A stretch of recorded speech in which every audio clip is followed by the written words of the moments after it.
All right, thanks for joining us, everybody. We got Coach Walters here. Get your hands up in the queue, and we'll keep going with questions.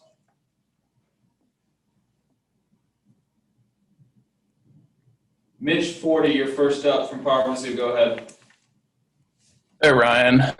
You saw Mac Jones get into a little bit of a rhythm in that game on Saturday, and Coach Drinkwitz has talked about the third down defense a little bit. I'm curious, if you chalk that up more to pass rush needing to get to the quarterback a little sooner or coverage or kind of a combination of the two.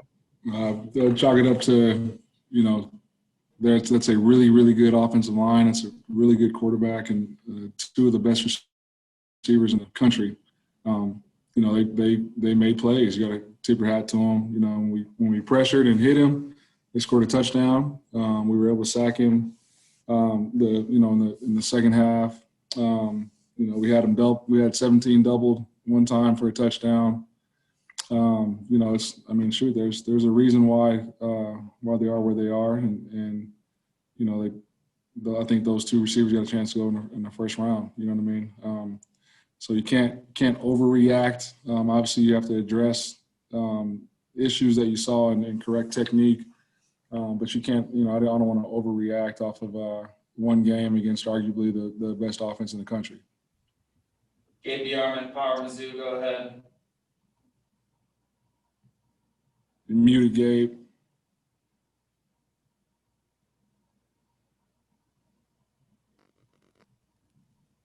There you go. Well, I was unmuted, but now I'm unmuted twice. But you alluded to it a little bit, but especially against that receiving core, young guys like Ennis and Ishburdine, after looking at the film, what did you think of the way they held up on Saturday?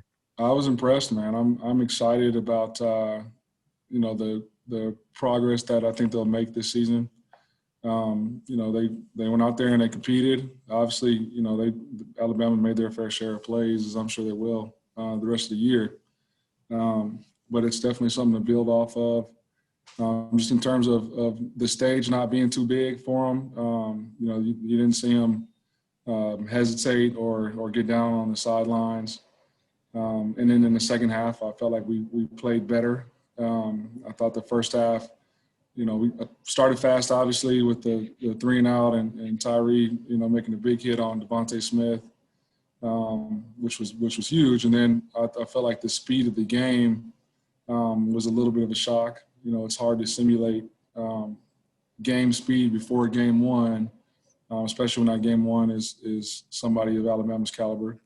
But I thought they settled in, like I said, in the second half, and we're able to get some stops. We got a turnover, had a short field and held them to a field goal there at the end. So there's definitely stuff to build off of. But we corrected the mistakes that we made. I was happy that we didn't have that many mental errors. It was more technique errors.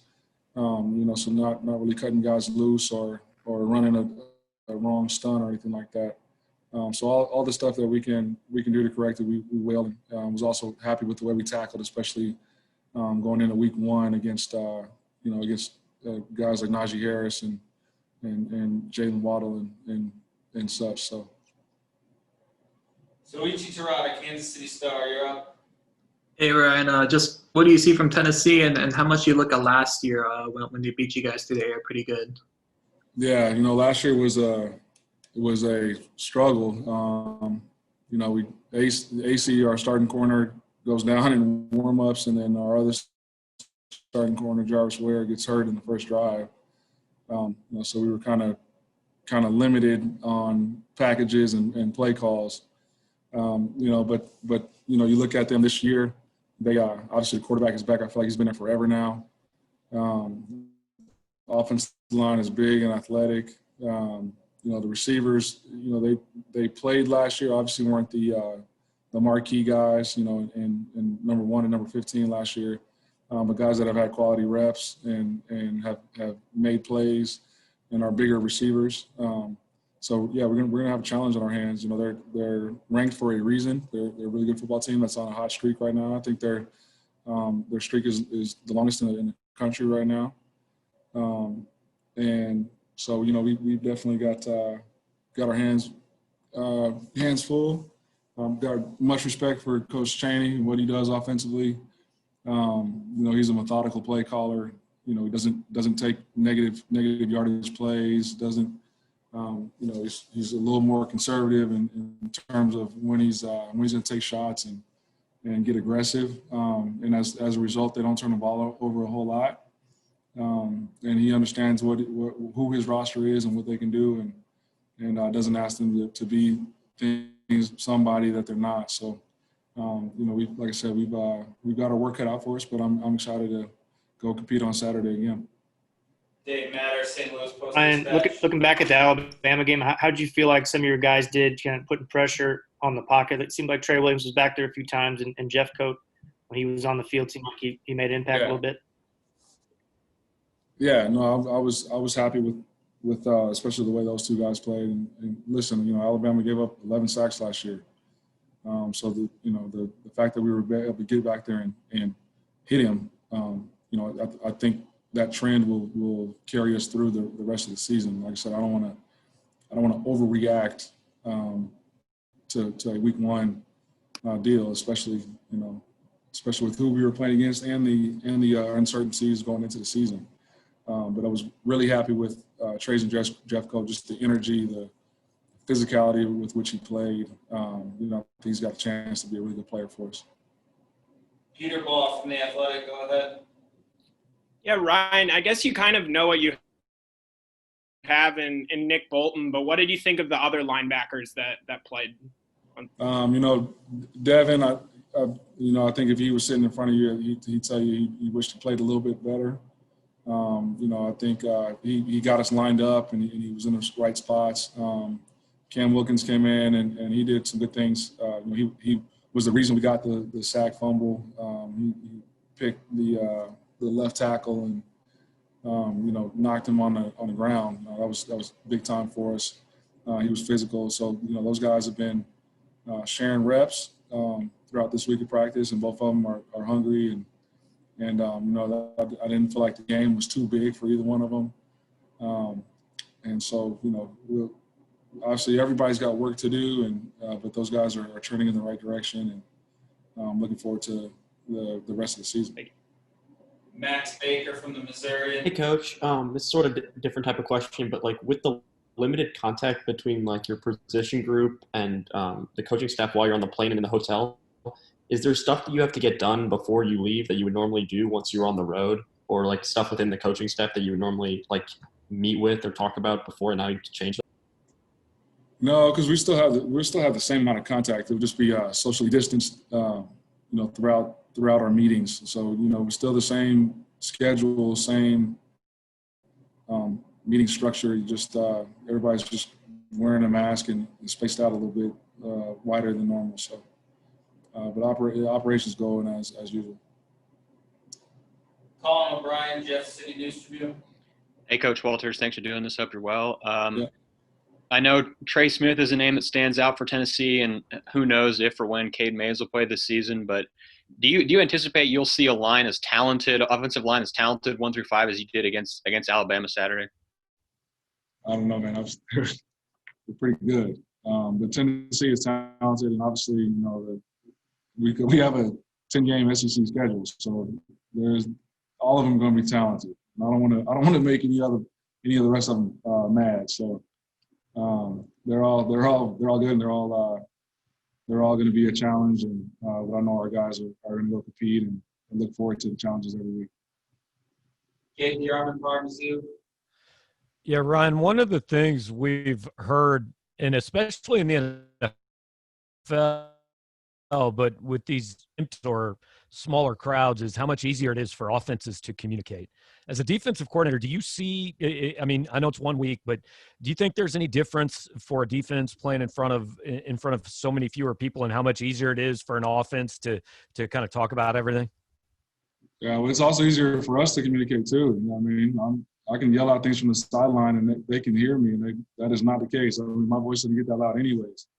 So that it has been nice to be like, hey, watch the deep shot here, and it's a deep shot, and we're there. You know what I mean? But it is a little bit different. You got to bring your own injury. The sideline is your home sideline is more important now than ever. Just the energy from the guys that aren't in the game to bring the juice, energy that the crowd would want to provide. I think on Saturday night we had a good turnout despite or in spite of the regulations. You could still feel the excitement around the Mizzou, and I was definitely appreciative of that. As were the guys. So it sucks. I'm sure it would have been a sellout crowd in a normal situation. But selling out with what we got, that's I'm happy with it and grateful and thankful for it. Next up is Mitch Forty, Mizzou. Yeah, Ryan, one more for you. I know you talked a little bit last week about listing one of the sort of defensive ends as a buck outside linebacker now as he's standing up more. I'm curious, are those two spots, that outside linebacker and then the defensive end on the other side, are those interchangeable from a personnel standpoint, or what are kind of the differences between those two spots? No, the buck is its own specialized position. You know what I mean? He'll never have his hand down playing a 4-eye. Just the techniques and schematically what we're doing with those two positions are two different. They have to meet together and in the same room because some of the line stunts kind of coincide with each other. Our buck is as you guys saw is more of a backer now. He's not only just lined up to the boundary, he'll be to the field also, just depending on the call and the formation. So. That's why we classified it as such, because it is such a different position. And again, every year you kind of got to evolve to what your roster is, and that's what we've done since I've been the coordinator here. Is every year there's going to be some carryover from the year before, but it's also going to look a little bit different. Just because you got to adapt, you got to evolve in order to put the best product you can on the field. So each Gerard against the start. Yeah, Ryan, I was just curious, from week 1 to week 2, what do you usually see just the defense cleaning up more, whether that's from, tackling or just technique or anything like that? Yeah, I think the consistency of the technique. We tackle as well as we did Saturday all year. I'll be happy. You know what I mean? They didn't have a whole lot of explosive plays. We didn't have a whole lot of missed tackles. You know what I mean? And that's like I said, that's a really, really good offense, really good skill players. And we have to make some plays in space, and we made them. So if we tackle that way, I'll be happy. But the most improvement I think you see is the consistency of doing your job in and out, and understanding the importance of the details and the techniques of playing your position. Because when you don't do that, when you're a step off or an alignment off, you can get exposed when you're playing a really good team. And all the teams we're going to play from here on out are really good teams. So it's awesome because as a competitor, you want that challenge, and you want to go play against the best and be tested. But at the same time, you got to understand that the details and the importance of playing every play like it's the most important play is paramount in order for you to be able to succeed at the level in which you want to. Dave Matterson, West Coast Dispatch. Ryan, what did you think of Martez's start? Obviously productive with 3.5 TFLs for you there. Yeah, I was very, very happy with that was his first start, you know what I mean, and especially at that position, it's a new position for him. And I was worried that he would kind of go out there, because typically when you're a first-time starter and it's the first game, and that first game is against that type of program, you kind of do things outside of your comfort zone and outside of the things that you're taught to do, just because you're trying to go make a play instead of just do your job. And so that was the focal point of our conversations throughout the week was, hey man, we don't need you to do anything special. Just do your job like you've been doing all camp. And that's what he did. He didn't try to do anything extra. And as a result, he was able to make plays when they came to him because he was in a position to be able to make them. So was very impressed. He was able to play every snap, which is hard to do at any position. But that's a testament to how he's worked this offseason and his conditioning. He also played on special teams and all that. He was real sore after the game, and was sore a couple of days ago, but he's young and bouncing back and had a good day of practice today. So I'm very, very happy. I thought he was one of the bright spots for sure. Let's finish up with these last two that are in the queue right now. Colin O'Brien, Jeff City. You touched on Trajan a little bit already, Coach, and Eli told us he'd been working out by himself when he was away from the team. But just getting him back, how difficult or maybe easy was it to reacclimate him to the team and get him out there ready to play on Saturday? Well, he was such a popular guy on the team. So when he came back, it was there was a couple guys like crying tears of joy. You know what I'm saying? Like literally crying tears of joy. That's how special of a person he is and how much he meant to the locker room.